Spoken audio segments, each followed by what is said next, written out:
mga lods, for today's video po, bibigyan ko kayo ng mga signs na dating pokpok ang isang babae or dating puta.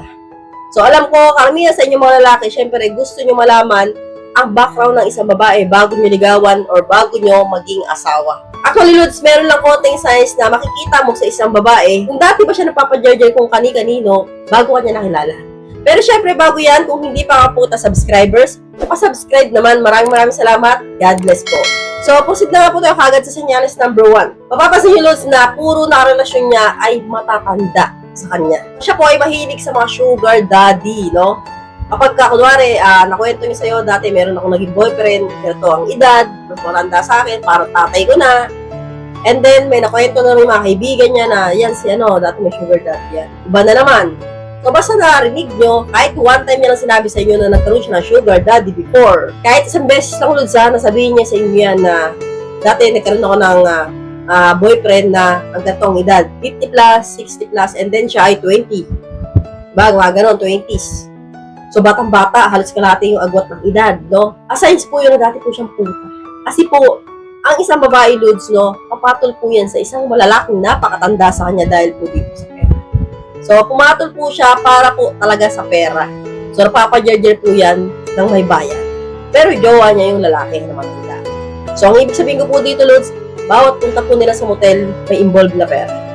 So, makikita sila jarjar and then bayad and then uwi na. Pero magjowa po sila. So, guess po ninyo.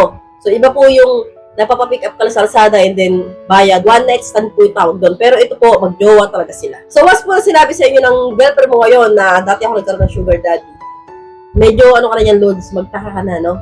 Papaisip ka na bakit. So, ibig sabihin po, yan po ay nagpapakita ng signs na dati po siyang pok. So, proceed na po tayo agad sa senyales number 2. Materialistic. No? Ang ibig sabihin ko po dito, Lods, siya po yung tipo ng babae na pag nagkaroon ng konting pera, shopping. Pag nagkaroon ng konting pera, bibili ng alahas. So, pag nagkaroon ng konting pera, gala.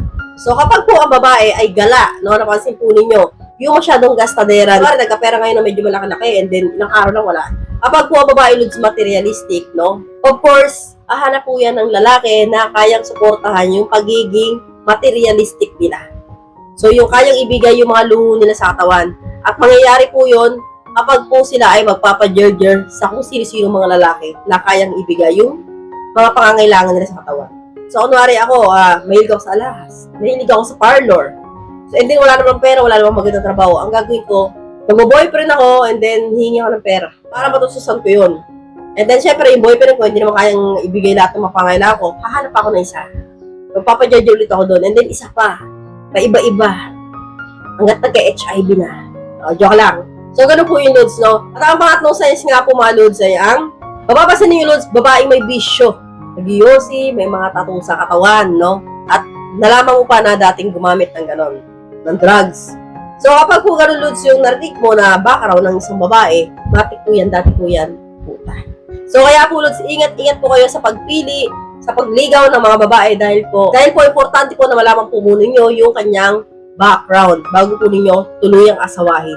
So, hanggang dito na lang po tayo, mga Lods. I hope you learned something in this video. More videos to come. So, stay connected and see you again to my next video. God bless. Bye-bye!